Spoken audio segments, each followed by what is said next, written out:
বাংলাদেশ ইসলামী ছাত্র সেনা ঢাকা মহানগরের সাবেক সভাপতি জনাব রহিসউদ্দিনকে মব সৃষ্টি করে পূর্ব পরিকল্পিতভাবে তাকে হত্যা করা হয়েছে, ঠিক কিনা বলে?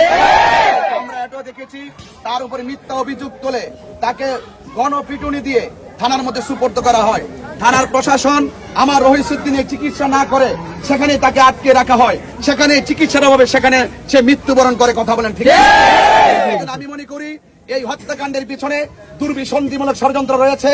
যারা এই আমার রহিসউদ্দিনকে, বাংলাদেশ ইসলামী ছাত্র সেনা ঢাকা মহানগরের সাবেক সভাপতি রহিসউদ্দিনকে নির্মমভাবে পূর্ব পরিকল্পিত ভাবে যেই সমস্ত সন্ত্রাসীরা মব সৃষ্টি করে আমার ভাইকে শহীদ করেছে, আমি প্রশাসনকে বলবো, সরকার প্রধানকে বলবো, অনতি বিলম্বে এই হত্যাকাণ্ডের পিছনে যারা জড়িত তাদেরকে 24 ঘন্টার ভিতরে আইনের আওতায় আনতে হবে।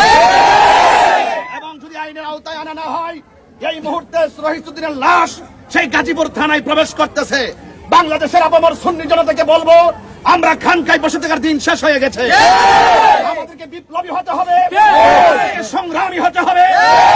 ভাই রহিসউদ্দিনের হত্যাকারীদেরকে যতক্ষণ পর্যন্ত আইনের আওতায় না আনা হবে, ততক্ষণ পর্যন্ত সারা বাংলাদেশে দুর্বল আন্দোলন গড়ে তোলা হবে।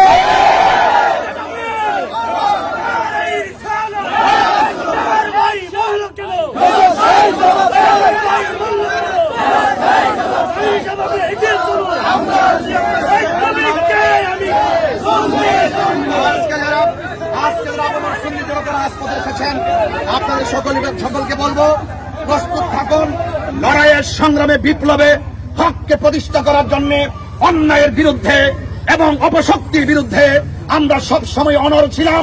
এখন এই যে ন্যাক্কারজনক ঘটনা, আমার ভাইয়ের রক্ত যেই রাজপথে ঝরেছে, সেই রাজপথে প্রয়োজন আমরা রক্ত ঢেলে দিয়ে আমার ভাইয়ের হত্যাকারীদের ফাঁসির দাবি জানাচ্ছি।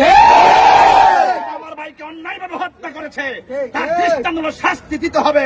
আর না হয় মব সৃষ্টি করার যে সিস্টেম বাংলাদেশে চালু হয়েছে, যেই সিস্টেমে রহিসউদ্দিনকে মিথ্যা অভিযোগ দিয়ে মব সৃষ্টি করে শহীদ করা হয়েছে, প্রয়োজনে প্রশাসনের পক্ষ থেকে, রাষ্ট্রের পক্ষ থেকে আমরা যদি ন্যায্য বিচার না পাই, তাহলে আমরাও মব সৃষ্টি করে আমাদের অধিকার আমরা আদায় করি।